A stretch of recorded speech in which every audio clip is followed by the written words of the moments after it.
27절 말씀 봉독합니다. 이사야 40장 27절 말씀입니다. 같이 봉독하겠습니다. 야곱아 어찌하여 내가 말하며 이스라엘아 내가 이르기를 내 길은 여호와께 숨겨 내 송사는 내 하나님에게서 벗어난다 하느냐. 아멘. 아멘. 오늘 말씀은 고난과 징계 중에 여호와 절대 신앙이 흔들리는 선민들을 향해서 책망하는 것을 내용으로 하고 있습니다. 이제는 분위기가 바뀌어서 이제 이스라엘 백성들을 책망하고 권면하는 말씀입니다. 여호와께서 선민을 야곱아 이스라엘아 이렇게 부르시고 말씀하십니다. 야곱아 내가 어찌하여 말하며 이스라엘아 내가 이르기를 이렇게 말씀하고 있습니다. 그래서 야곱이라는 호칭은 하나님의 선택을 받고 하나님과 언약을 맺은 야곱의 후손됨을 강조하는 표현입니다. 하나님의 언약 백성으로서 하나님께서 그들을 어떤 상황에서든 버리지 않고 붙드신다는 사실을 말씀하는 것입니다. 부르는 호칭이 참 중요하잖아요. 그래서 야곱아 이렇게 부르시는 것은 너희는 언약 백성으로서 내가 언제든지 잊지 않고 붙잡아주는 백성이다. 이것을 말씀하는 것입니다. 이스라엘이라 또 부르고 있습니다. 이스라엘의 호칭은 야곱이 야복나루터에서 천사와 씨름하고 받은 이름입니다. 야곱의 이름이 계명된 이름입니다. 변화된 야곱의 새로운 이름입니다. 그러므로 이스라엘이라 부르는 것은 과거와 현재를 아시고 변함없이 인도하시는 하나님을 의미합니다. 하나님은 택한 백성을, 택한 야곱을 일생 동안 변치 않고 인도하시는 분이라는 말씀입니다. 그래서 두 이름을 함께 부르고 있습니다. 두 이름을 불러서 야곱으로서 언약 백성으로서 하나님께서 잊지 않고 계시지만 또 이스라엘일 때도 하나님께서 변함없이 이끌고 계신다. 이것을 하나님께서 암시하고 계십니다. 그래서 하나님은 변치 않고 성도를 인도해 주시는 분이십니다. 어떤 상황이 있든지 간에 언제든지 한번 택한 백성은 이런 상황에서도 하나님께서 이끌어 주시고 또 저런 상황에서 이끌어 주시고 넘어져도 이끌어 주시고 또 잘 걸어가도 이끌어 주시고 하나님께서 그러한 분이시라는 것을 말씀하고 있습니다. 지금 이 상황은 이스라엘 백성이 이제 바벨론 포로 생활을 하면서 이제 하나님 앞에 원망하는 것을 하나님 들으시고 그 말씀하시는 것입니다. 왜 바벨론 포로 생활을 했습니까? 말 안 듣다가 혼난 거잖아요. 징계를 받아 가는 거잖아요. 근데 하나님께서 징계를 받아 가더라도 그곳에서 여전히 너의 하나님이고 너의 여호와다 이것을 계속 말씀해 주셨거든요. 그런데 자기가 한 일은 생각하지 않고 포로 생활이 너무 힘들다고 이제 원망하는 거예요. 그러니까 거기에 대해서 하나님께서 말씀하시는 거예요. 야곱아, 이스라엘아 이렇게 부르시면서 하나님께서 이렇게 시작하십니다. 어찌하여 말하느냐 책망하십니다. 어찌하여 말하느냐 어찌하여 말하며 어찌하여 내가 이르기를 이렇게 말씀합니다. 여기 어찌하여 말한다 이 말씀은 왜 세상 사람들이 말하는 것처럼 말하고 있느냐 이렇게 묻는 것입니다. 현실적인 고통과 환난이라는 장벽 앞에서 좌절하고 원망하고 체념하는 말을 하는 것을 지적하는 것입니다. 하나님의 백성인데 그렇게 말할 수 있느냐라고 묻는 것입니다. 실제로 믿음의 사람인 다윗이나 엘리야 같은 영적인 거장들도 환난 중에 좌절하고 원망의 말을 하기도 했습니다. 여러분 우리도 그렇지 않습니까? 아무리 믿음이 좋아도 힘들면 원망할 수 있죠. 하나님께 하나님 왜 이렇습니까? 하고 그런 말 나오잖아요. 다윗도 그랬고 엘리야도 그랬습니다.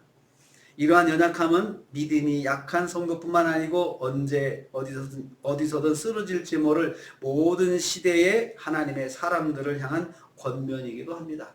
우리에게도 주시는 말씀입니다. 우리도 그럴 수 있거든요.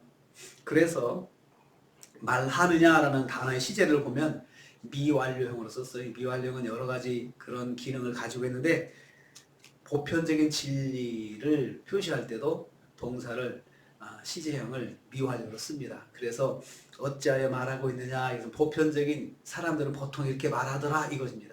이렇게 말하는데 어려움이 있으면은 보통 원망하더라. 보편적으로 누구나 다 그런 거야. 그렇게 하더라고. 이렇게 하나님께서 말씀하십니다. 누구나 시련과 환난을 만나면 좌절할 수 있는 가능성을 가지고 있다는 것입니다. 그렇지만 선민이 주저앉아 탄식하는 것을 하나님 책망하십니다. 그러면 안 된다는 것입니다. 내 길이 여호와께 숨겨졌다 이렇게 말을 하는 거죠.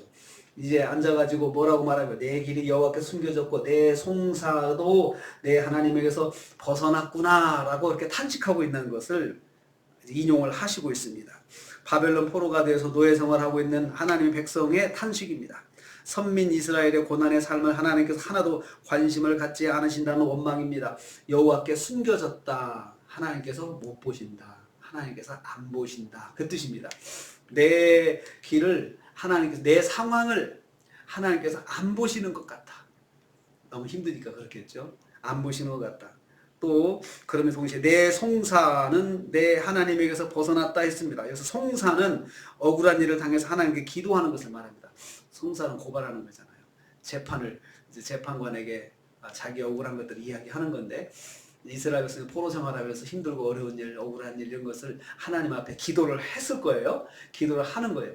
거기까지 좋았는데 기도를 해도 이 문제가 해결되지 않고, 그러니까 그렇게 생각하는 것입니다. 하나님에게서 벗어났구나, 빗나갔다는 거예요. 하나님께 이렇게 말씀을 딱 드렸는데 그 말이 하나님 귀에 딱 들어가지 않고 빗나가고 계속 빗나가고 있는 거예요. 이 말은 하나님께서 듣지 않으신 것 같다. 하나님 귀를 닫고 계시니까 내 말이 자꾸 빗나가서 응답이 안 되는 거 아닌가라고 그렇게 생각하는 것입니다. 하나님께서 불의를 당한 하나님의 백성의 기도를 응답하지 않고 침묵하신다는 원망입니다. 그래도 그런 말 하면 안 된다는 것입니다. 내가 이르기를 내 길은 여호와께 숨겨졌다고 그런 말하고 내 송사는 하나님에게서 벗어났다 이렇게 하느냐라고 반문하시죠. 왜 그런 말 하냐 이거죠.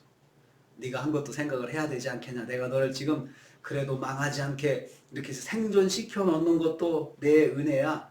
내가 너를 그렇게 봐주는 거야 라고 그렇게 계속해서 말씀을 드렸지만은 그건 생각하지 않고 너무 힘드니까 자기들이 한 일은 생각하지 않고, 그렇잖아요. 아이들이 잘못해서 매를 맞다가도 너무 아프면은 자기가 한 건 생각하지 않고 화를 내잖아요. 막 짜증내고 그러잖아요. 그러면 너는 한 거 생각하지 않고 또 짜증을 내니? 라고 그런 말 했잖아요. 이스라엘 백성이 꼭 그꼴인 것이에요. 자기들이 한 것들은 생각하지 않고 지금 포로 생활이 힘들다고 왜 이렇게 힘들게 하십니까? 라고 그렇게 말을 한다는 것입니다. 하나님의 백성은 어떤 상황에 있든지 하나님께 원망의 기도를 하면 안 된다. 그 말씀입니다. 이것도 하나님이 주신 것, 저것도 하나님이 주신 것 이렇게 생각하고 살라는 것이죠. 우리 권사님들 사시면서 어떠셨습니까? 별일 다 당하셨잖아요. 그럴 때 우리가 교회 생활하지만 하나님 앞에 이런 기도도 했고 저런 기도도 했고 그렇지 않습니까? 우리는 알고 있습니다. 그렇게 기도하면 안 된다는 거. 그런데 너무나 힘들면 그런 말도 나올 수가 있습니다. 하나님께서 그런 상황에 대해서 이렇게 말씀하시며 내가 어찌해서 나를 원망하냐? 네가 어째서 그렇게 말을 하느냐라고 말씀하는 거죠. 그래도 내 은혜가 너에게 있는 것은 너는 기억해야 된다 라고 그렇게 말씀하고 있습니다. 저는 이 말씀 통해서 깨닫습니다. 아무래도 어찌해도 하나님의 자녀에게는 하나님의 은혜가 있습니다. 어떤 상황이 있든지 간에 하나님의 자녀에게는 하나님의 은혜가 흐르고 있습니다. 징계를 받아서 고통 중에 있어도 하나님의 은혜가 그 속에 있다는 것입니다. 또 하나님의 계획 속에서 어떤 어려운 가운데 있다 하더라도, 고난 가운데 있다 하더라도 그 속에서 하나님의 은혜가 있다는 것이죠. 그래서 성경이 그렇게 말씀합니다. 피할 길을 주신다. 피할 길을 주신다. 하나님의 은혜가 보이지 않는 가운데 흐르고 있다는 것이죠. 이번 한 주간을 시작하면서 또 한 해를 생각하면서 우리가 이걸 깨닫기를 원합니다. 어떤 상황에 있든지 간에 내게는 하나님의 은혜가 있다. 그걸 생각하면 우리가 힘을 얻을 수가 있어요. 하나님께 나갈 수가 있죠. 그래도 하나님께 나가서 하나님께 지혜를 구하자. 하나님의 은혜를 구하자. 거기엔 반드시 길이 있다.